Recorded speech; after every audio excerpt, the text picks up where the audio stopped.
Trey Biddy. Hey, Coach. Yeah, after the Texas A&M game, what are you looking for in this one to kind of keep the momentum going? And I believe you used the word swagger also on after the game. Yeah, I mean, I think for us, it's about preparation, understanding South Carolina's record, and last game was good. Whether anything carries over or not, I mean, we'll find out. At game time. But certainly a step in the right direction on many fronts, and we got to get ready for South Carolina. They have a really good backcourt. Michi Johnson's playing as good as anybody, and obviously Cooper, a transfer from the University of Minnesota, and Miles Stewart at the 3 spot, BJ Mack. So there's a lot of things we got to get ready for between now and Saturday. You mentioned with Battle that was, just a coach's decision. Obviously, he has the ability to help you guys a lot. What do you need to see from him to kind of get him back into the swing of things? Yeah, I mean, I don't think it's about any one player. I mean, we're not we can't keep playing 11, 12 guys. When we do that, the game's not not in our favor. Mm-hmm. And we've historically been a program that's played 7 or 8 guys. We're trying to pare the rotation down. Who has a good game on Saturday or who has a subpar game, I'm not really sure. In this last game, I mean, Layden Blocker had played well at Florida, and so had Joseph Pinion. There's only so many minutes to go around, and certainly we have a staff that evaluates practice, and pieces got to fit together, and both sides of the basketball are important, and offense is as important as defense. If not, defense may be a little bit more important here at Arkansas. So it's just a whole bunch of factors with all of our guys. Again, to answer your question, I'm talking in general, 1 through 14. Keon had some big games early. His minutes have fluctuated as well. But certainly I think going forward, the rotation will probably not expand. I think it's expanded way too much. And I'm, been doing it long enough that the question's going to come, whoever doesn't play on a certain night. Thanks, Coach. Touch. Yeah, Coach, you mentioned South Carolina's record. I mean, they've already won more games than they did last year. I'm just curious, based on what you saw from them last year when you prepared for them and then now, just where have they made the most improvements? Well, they're connected. I mean, you watch them play. They're connected. They play more together. Looks like there's an agenda with them this year, and that agenda is to win. Not so sure you felt that way you know what I mean? It was kind of happens, and I think their coaching staff's done not a good job, but a phenomenal job. The culture looks very, very strong this year. Super impressed with, maybe what might not, be what national people think are big transfer additions have been phenomenal for them. 55 Cooper's, I mean, he can make threes. He's got good size. He never turns the ball over. BJ Max, can pick and pop and rebounds the ball. And Miles Stewart is known as a shooter, and he's making shots. And so, super impressed with their guys. And then Michi Johnson's a returning player who's quite frankly playing as well as any guard in our league. And I thought that, going into the year, he wasn't talked enough about. Well, everybody's talking about him now. He's being extremely productive on the floor, not in preseason, whatever. He's producing. Bob? Hey, Eric, I wanted to ask you a couple more things about Al Ellis. how have you thought his season's gone? I know it's kind of been up and down, and then he seems like he's kept a positive attitude, even though, like he said the other night, he'd never gone through not playing much. That's just not something that happened to him, and he seemed like he handled that pretty well. Just what do you thought about his season overall, his attitude, how he's handled everything? Yeah, I mean, he obviously a veteran who played a lot of minutes last year. Um, I thought he played really well in certain aspects of the game the other night. The point guard position is a position that we've gone back and forth and need consistent play out of for sure. I mean, Keon's played well. L's had some good games. Layden's had some good games. And that's unfortunately for fans and unfortunately for media members, we also practice 6 days a week, and so you got the games, you got all summer. So there's a whole body of work that goes into decision making. But I think L's handled it. He was ready to play. And I think he's there's been times it's been a struggle for him as well. I mean, I wouldn't say that that every day he's handled it. I mean, I think he wants to play, and just as all of our guys do, just as everybody on every team wants to play. And he got his opportunity the other night, and I thought he did a fabulous job of playing with energy, playing with the motor, pushing the ball, all those things that we talk about. And then defensively, we didn't really assign him to their two guards. He guarded a small forward a lot in that game, and I thought he did a good job defending the small forward as well. And you talked the other night about the team kind of getting their swagger back, and you'd had signs up to remind them in the locker room. You seem like a coach that has a lot of swagger. Did you have to regain some of your swagger after a tough start, or kind of how was that for you and the coaching staff? That's a really good question, Bob. And I think that I had great conversations between our Florida game. Purpose. No, I mean, I had great conversations with Phil Nevin on the phone. I know that the Angels went through injuries, and I was super impressed every time I went to visit him with his upbeat, positive attitude and vibe that he created in the clubhouse.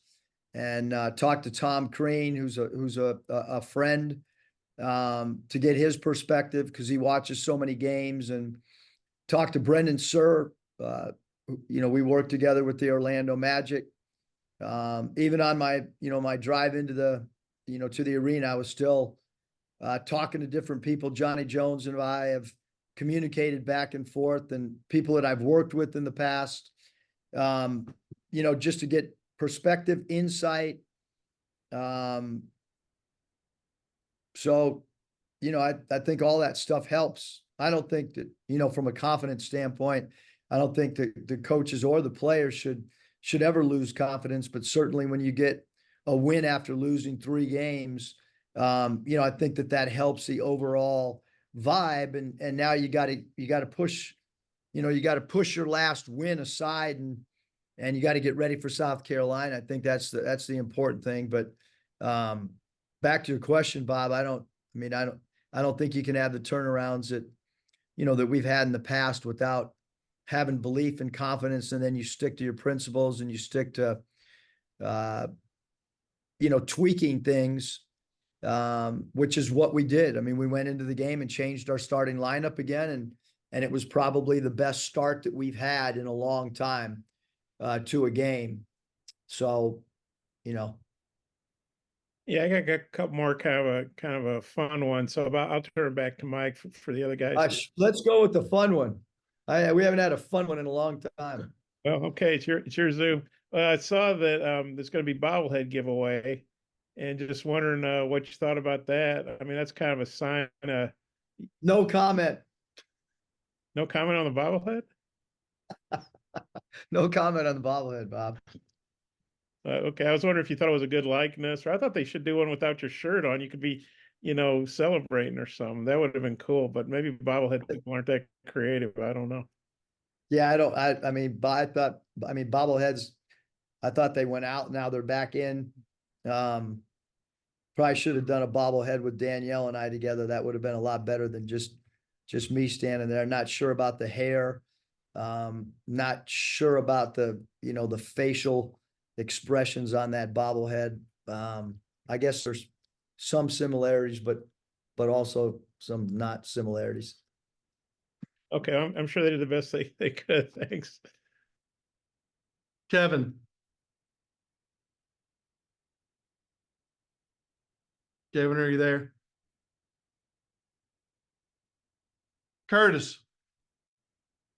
I see you guys are at the top of the country in blocks, but you don't have anybody in the top 6 or so of the SEC. I guess, what do you make of maybe the team approach to the rim protection this year? Yeah, Curtis, when the new rules came out and when we had our referee seminar, we had a decision to make in the summer. And our decision was to get away from trying to take charges. The decision was, to go vertical and to try to become a little bit better shot blocking team. And that means not just, 1 through 5, they're not just 4 and 5s, but also our, Keon had, he's had a couple blocks in games, and obviously Davenport's had some games with some chase behind blocks. And we all know that TB, that Trevin Brazil's a guy that's got great length, athleticism, and timing from a shot blocking standpoint. And we knew that Chandler, Lawson, when you look at his length, that he would have the ability to alter shots. And Kai Mitchell's done a really good job of being a shot blocker in his time here as well. So, but that was, when the rules changed, and you knew that the charge was going to kind of go away, that changes how you play weak side defense.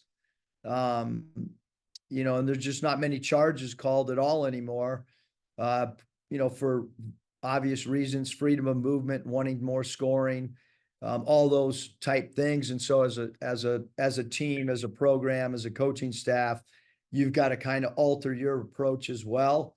It'll be interesting how this unfolds, as we continue to get into SEC play, but at this juncture, we do lead the nation in that category. And you always want to try to create some type of identity, with some stat that you can kind of hang your hat on. And that's been the stat thus far from a defensive standpoint. And, in year 1, it was leading the nation in defending the 3. And, and then we got to get better, Curtis, in a lot of the areas that, you so kindly didn't mention, that we were ranked in the opposite spots of those blocks. So I appreciate you bringing up a positive stat. Keeping up the good vibes after a win, Muss. There you go. Good vibes, positivity, swagger. Thank you, Curtis. Jackson Collier.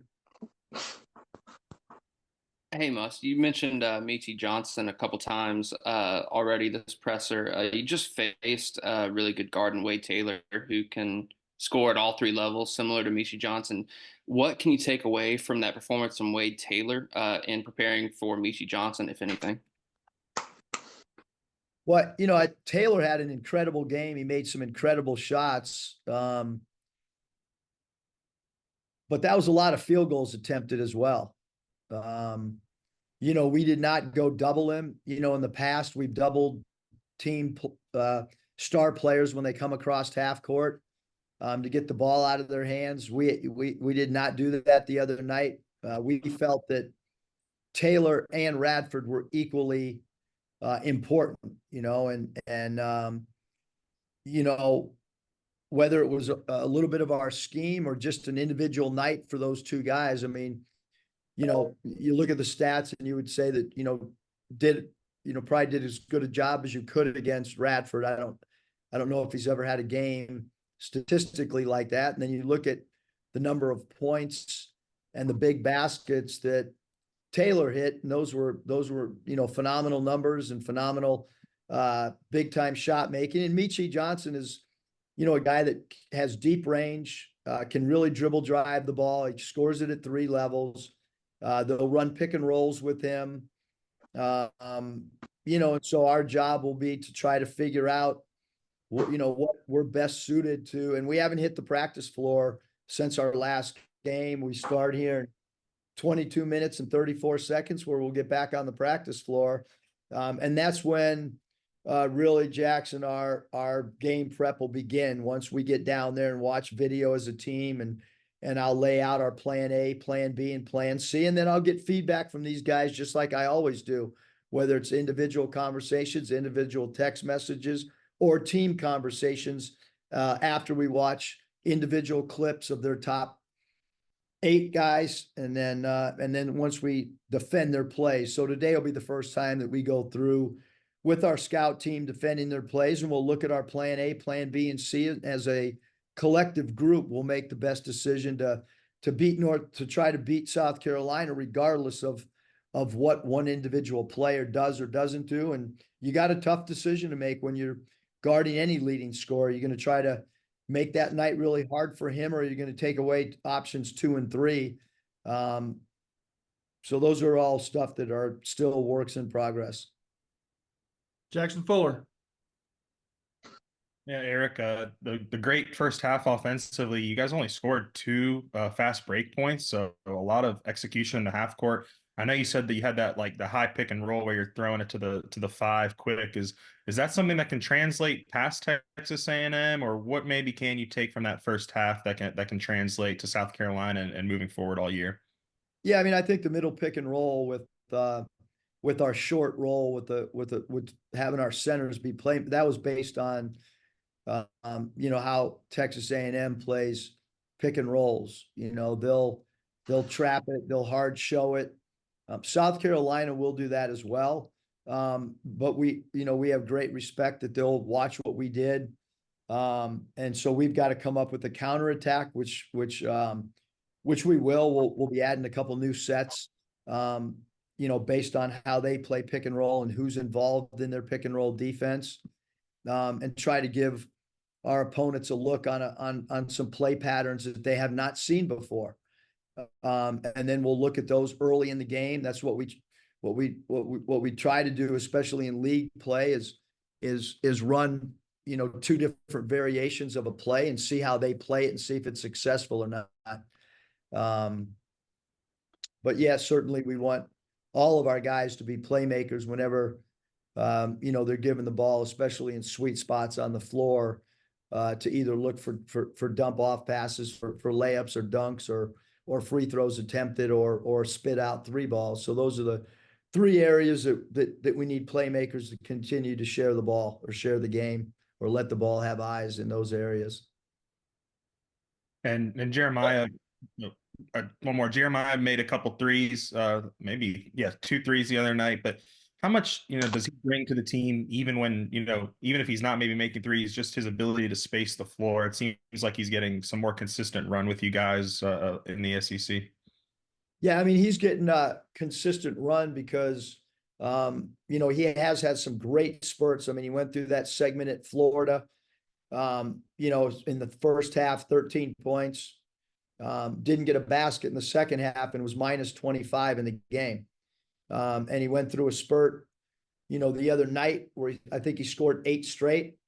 But his plus minus, for whatever reason, was our most concerning plus minus that we had.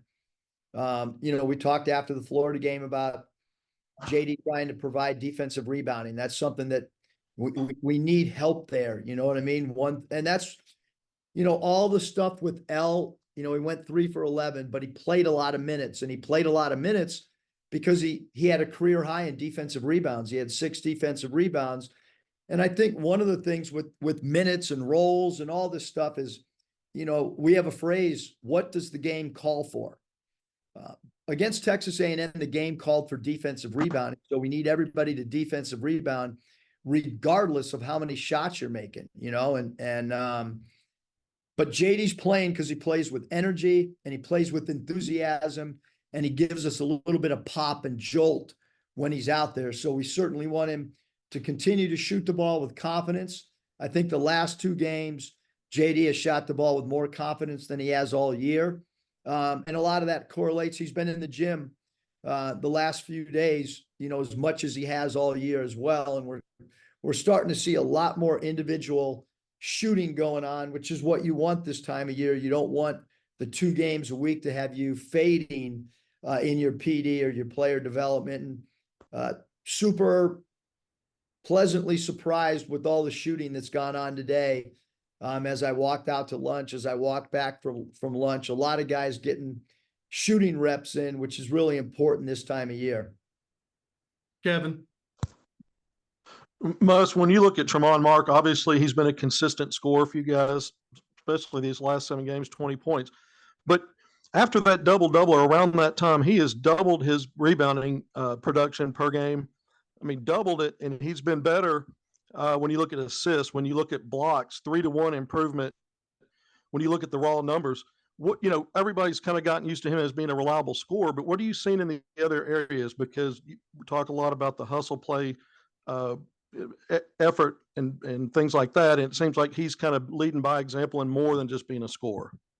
Well, for sure, Kevin, I think that, especially when a guy has the ball in their hands, the teammates need to feel that there's a lot contributions going on in other areas. And I think we saw that with Mason Jones, with all the steals that Mason would create defensively. And JD Note was a great on-ball defender. And we've challenged T Mark because he should be blocking more shots with his length, his anticipation. And he's a guy that's going to block shots on the ball, which is what he did a couple different times with Taylor. And we moved him over there from basically the small forward spot to guard Taylor. And I thought he had a great effect on the game from a defensive standpoint. And, we post our rebounds per minute every pre practice. And he probably, knows he's got to rebound the ball better for us to have effectiveness. And certainly he's done that, of late at a much, much higher clip than he did at the beginning of the year. And then, when you look at Chandler Lawson, kind of that glue guy at times, it's kind of been, but this was his best, obviously, SEC performance. The 4 assists, that was one shy of what A&M had as a team. And most of that, obviously, in that first half and that early run. What do you think about him moving forward?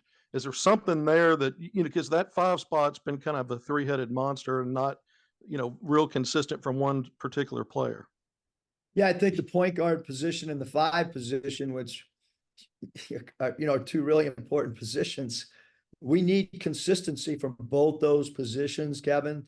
And I think the one guy that has probably been the most consistent, has been Chandler. And we need him to come in and play like he did last game. Because he's so steady. He's such a great teammate. Emotionally, he's very, very even keeled. Not much facial, not much body change from game to game or minute to minute. He gives us a sense of maturity. He gives us a sense of steadiness. And so we certainly need him to continue moving in that direction because he can make threes. I think he can shoot more threes even than what we've seen. And he's a threat out there, and he's a really good passer, and he's super, super unselfish. Bob, final question. Eric, I didn't really get a good look at it when they called the flagrant 2 on Devo the other night. Doug Shows told the TV guys that he kicked an Aggie in the groin. Hope that was by accident. Just wondering, what did you see in looking at the game film? And, Devo, he's obviously been a great player for you, but he's had some tees and some flagrants. Do you talk to him about dialing it back a little bit, or do you not want to take away his aggressiveness? Or just kind of what he thought about that aspect of his game? Yeah, I mean, I don't think that, I don't think I'm in a position, or any coach is in a position to really comment on, a technical or a flagrant or whatever. I was surprised that, that he was ejected. I will say that. He had the ball in his hands. It was live action, right? So it wasn't during a timeout, or it wasn't during a dead ball. And I think a lot of refereeing, personnel becomes really important in league play. And And Devo does some unorthodox things with his body. Again, I don't want to comment on that particular play, but when Devo does go in for layups, he does leave off both feet differently. You know, sometimes he goes off his right foot, sometimes he goes off his left foot when he finishes. But I will say that that referee crew that we had, I think those guys are all really, really good, and they're really experienced referees. And again, when a player has the ball in their hands and is making a move towards the rim, I don't think anybody can know what was going through Devo's mind other than him. What the referees explained happened. That is what happened. And so, they've got to make a decision based on what they see on video. And I mean, it's out there. I mean, what was described to the TV crew is what happened in live play. Again, I just kind of feel like a player with the ball in his hands. I mean, my interpretation is usually that player's, trying to score, and sometimes things happen in dead balls. And there's not even a technical called in some games. So, a flagrant 2 and to be ejected is that's, I'm not saying that I disagree with that, but I do think consistency,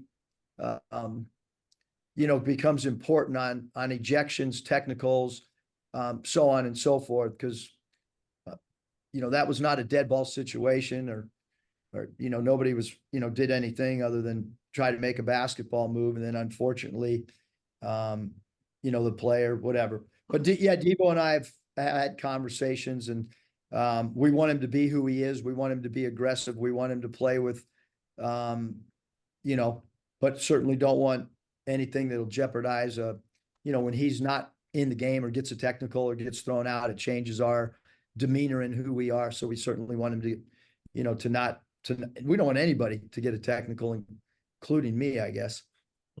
Thanks, Coach. Appreciate your time. Thanks, Eric.